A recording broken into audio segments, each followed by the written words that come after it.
You know, every once in a while, a story comes along that sounds like it was ripped straight from a Hollywood script. We're talking about a hidden treasure of unimaginable wealth, an ancient temple just shrouded in mystery, and a royal family bound by a sacred oath. Well, guess what? This isn't fiction. This is the very real and very incredible story of the Padmanabhaswamy treasure.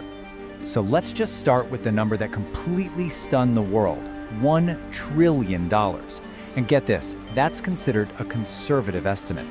Back in 2011, when a series of secret, sealed vaults were opened for the first time in centuries, this is the staggering figure that emerged. It instantly became the single largest discovery of treasure in all of recorded history. And where was this unbelievable fortune found? We're not talking about a sunken pirate ship or some lost city of gold. No, this was found sealed away in subterranean vaults called Nilavaras, hidden deep beneath the sacred floors of the Sri Padmanabhaswamy Temple in Kerala, India, a holy site that's been a place of worship for literally thousands of years. Okay, so how on earth did this all come to light? Well, the modern part of our story really kicks off in 2011. After a legal petition was filed, India's Supreme Court actually ordered authorities to unseal these long-forgotten vaults and just take inventory. I don't think anyone knew what to expect, but what they found inside went beyond anyone's wildest imagination. So, what does $1 trillion actually look like? Well, for starters, there was a solid gold idol of the deity Mahavishnu that stands 3.5 feet tall, an 18-foot-long pure gold chain, sacks to sacks literally overflowing with diamonds, rubies, and emeralds.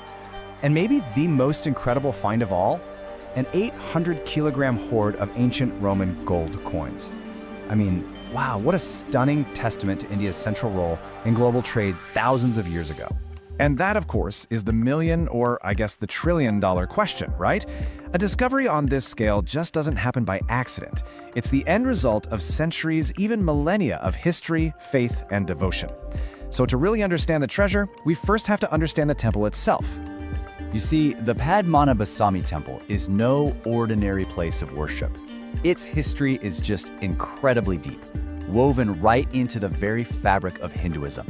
And here's the thing, it was known for its wealth long before any vaults were opened in the 21st century. So, what makes it so special? Well, its religious significance is absolutely crucial here. The temple is one of the 108 Divya Desams, which are considered the holiest abodes of the god Vishnu. This status has made it a major pilgrimage site for well over 1,000 years, attracting countless devotees and, of course, their offerings from all across the ancient world. And this wealth was no secret.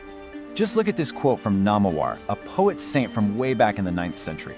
He described the temple and the city around it as having walls of pure gold. Now, he might have been speaking poetically, but historical texts often referred to it as the Golden Temple.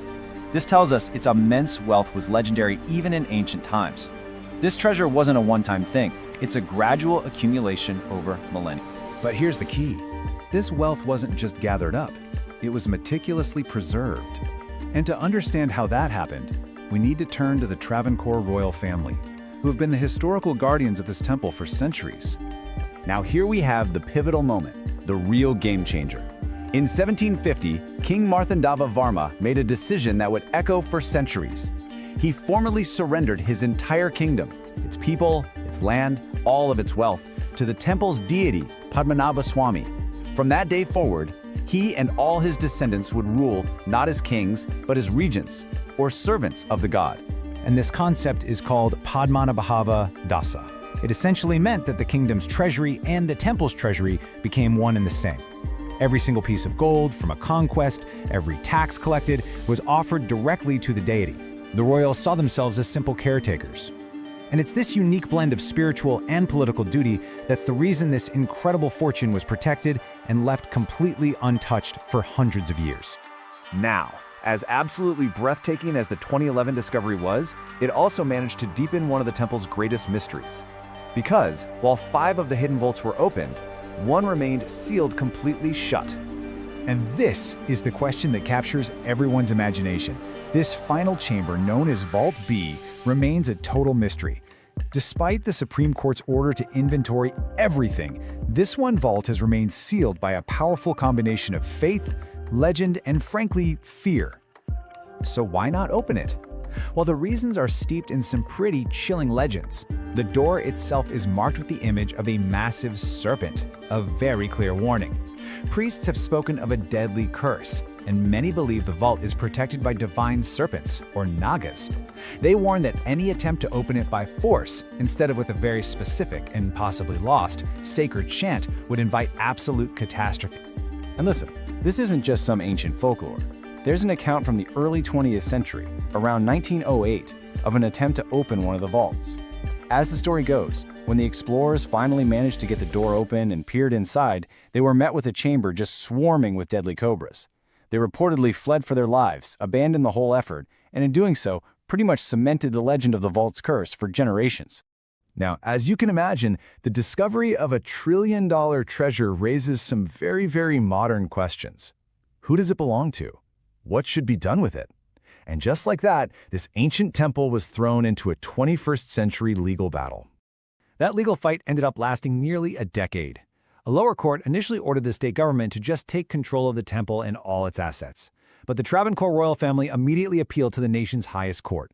They argued that their role wasn't one of ownership, but a sacred duty as servants of the deity that went back centuries.